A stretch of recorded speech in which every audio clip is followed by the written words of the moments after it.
Hello everyone, আসসালামু আলাইকুম। সবাই কেমন আছেন? আলহামদুলিল্লাহ সবাই ভালো আছেন। আমি আলহামদুলিল্লাহ ভালো আছি। আর আমার এই ভিডিওটা যে যেখান থেকে দেখতেছেন তাদেরকে জানাই অফুরন্ত ভালোবাসা। তো আজকে জিয়াদুনে আছি। তো আজকে জুনিয়র মান্নার সাথে কিছু কথা বলবো, চলেন তার কাছে যাই। কি অবস্থা জুনিয়র মান্না, কেমন আছো? আলহামদুলিল্লাহ অনেক ভালো আছি। আপনি কেমন আছেন? জি আলহামদুলিল্লাহ ভালো আছি। কিছু কথা বলতে চাই। হ্যাঁ, অবশ্যই বলতে পারেন। আরে অনেকে।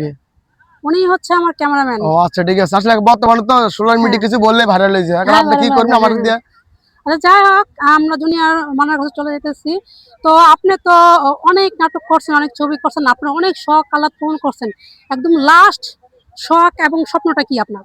আমার স্বপ্ন একটাই, একটা ডিভোর্সি মেয়েকে বিয়ে করতে চাই। আসলে আমাদের সমাজে ডিভোর্সি মেয়ে নিয়ে সবাই মন খেলা করে, ডিভোর্সি মেয়ে নিয়ে তো মানে অনেক কিছুই করে। আমার জীবনে আমি একটা অনেক শখ পূর্ণ করছি। এখন লাস্ট স্বপ্ন আমি একটা ডিভোর্সি মেয়েকে বিয়ে করা, আমি তাকে আমার বাড়ির বউ বানাতে চাই। আচ্ছা, তো এত মেয়ে থাকতে আপনার ডিভোর্সি মেয়েদের প্রতি এত আকর্ষণ বা তাদের প্রতি এত মনোবল কেন?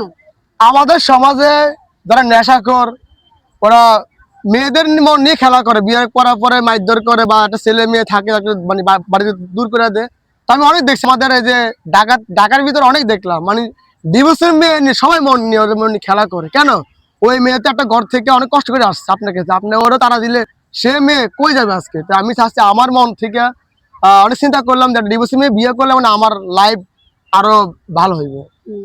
যাই হোক, জুনিয়র মান্নার কথাগুলো শুনে খুবই ভালো লাগতেছে যে উনি একটা বিধবা বা একটা ডিভোর্সের মেয়ে ডিভোর্সি মেয়েদের পাশে দাঁড়ানোর চিন্তা ভাবনা নিচ্ছে। আপনাকে অসংখ্য ধন্যবাদ ভাইয়া। আমরা দোয়া করি, বা আমার ভিডিও যারা দেখতেছেন, যারা কলেজের ভাই বোনেরা আছেন, সবাই জুনিয়র মান্নার পাশে থাকবেন, তার জন্য দোয়া করবেন যে উনি একটা ডিভোর্সি মেয়ের পাশে গিয়ে দাঁড়ানোর চিন্তা ভাবনা করছে। তো সবাই ভালো থাকবেন।